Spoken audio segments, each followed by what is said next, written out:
இது சிலம்படா பண்றீங்க இது? இதெல்லாம் எதுக்குமே உதவாது. இத போய் சிலம்பம்னு செஞ்சுட்டு இருக்கீங்க. ரோட்ல வித்த காட்டுவாங்க பாருங்க. கழை கூத்தாடிங்க. கயிறு மேல ஏறி வித்த காமிச்சு பிச்சை எடுப்பாங்க. அது மாதிரி பண்றீங்க. அதுதான் சிலம்பம்னு சொல்லிட்டு என் ஊரை ஏமாத்திட்டு இருக்கீங்க.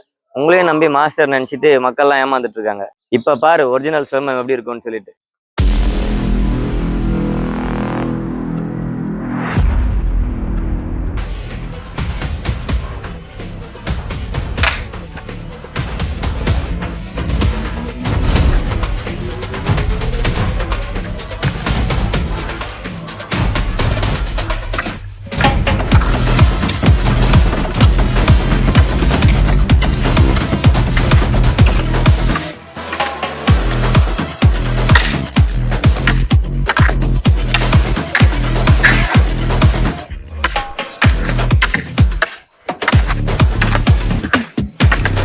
நாங்கள் செய்து காட்டினது சிலம்பத்தில் சிறிய சண்டை நுணுக்கம் தான்.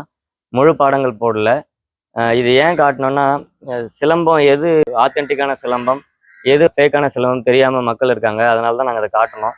ஏன்னா வெறும் கம்பு சுற்றினா அது சிலம்பம் ஆகிடாது. சிலம்பம்ன்றது வந்து ஒரு போர்க்கலை. சிலம்பம் வந்து முழுக்க முழுக்க நிறைய சண்டை நுணுக்கங்கள் அதிகமாக இருக்கும். அதில் வெறும் சொத்து முறைன்றது வந்து ஒரு சிறிய பகுதி தான். அது மட்டுமே சிலம்பம் கிடையாது. சிலம்பத்தில் முக்கியமானதே சண்டை நுணுக்கங்கள் தான். சிலம்பத்தில் இருக்கக்கூடிய சண்டை நுணுக்கங்களை பாதுகாக்கிறதுக்காக தான் அலங்கார முறையே வந்து சொல்லிக் கொடுத்தாங்க நம்மளுடைய முன்னோர்கள். அதோடைய வரலாறு தெரிஞ்சவங்களுக்கு இந்த விஷயங்கள்லாம் தெரியும். இப்போ நான் சோஷியல் மீடியாவில் பார்க்குற நிறைய பேர் அந்நிய நாட்டு கலைகளான ஸ்டாஃப் ஸ்கில்ஸ், அப்புறம் கராட்டே, குங்ஃபு எல்லாத்தையும் வந்து சிலம்பத்தில் கலந்து பண்ணிட்டு இருக்காங்க. சிலம்பத்தோட பியூரஸ்ட் ஃபார்ம் வந்து கெடுத்துட்டு இருக்காங்க. அதே மாதிரி வெறும் சுத்து முறைகளை மட்டுமே பண்ணிட்டு இருக்காங்க நிறைய பேர். அந்த ஸ்டாஃப் ஸ்கில்ஸ்ன்றது வந்து எதுக்குமே உதவாது, சண்டைக்கு உதவாத ஒரு கலை. அதை கொண்டு வந்து இதில் மிக்ஸ் பண்ணிட்டு இருக்காங்க. சிலம்பத்தோட புனிதத்தை வந்து கெடுக்கிற மாதிரி பண்ணிட்டு இருக்காங்க. சிலம்பத்தில் ஆத்தன்டிக் ஃபார்ம், பியூரஸ்ட் ஃபார்மாக கற்றுக்கும் போது தான் அது வந்து எல்லாத்துக்குமே உதவும்.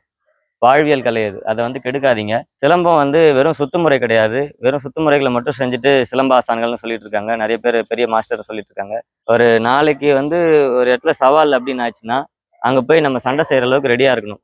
அவங்க தான் சிலம்பாசான்கள். மற்ற கலைகள்லாம் இதோட மிக்ஸ் பண்ணி சிலம்பத்தோட பியூரஸ்ட் ஃபார்ம் வந்து கெடுத்துட்டு இருக்காங்க. நாளைக்கு இந்த கலையை வந்து நம்ம மூலமா அடுத்த சந்ததிக்கு அது உண்மையான கலையை காப்பாற்றி கொண்டு போய் கடத்தணும். சிலம்பத்தை பொறுத்த வரைக்கும் எங்க ஆத்தென்டிக் ஃபார்ம் இருக்கோ மக்கள் அங்கே போய் தேடி கற்றுக்கோங்க.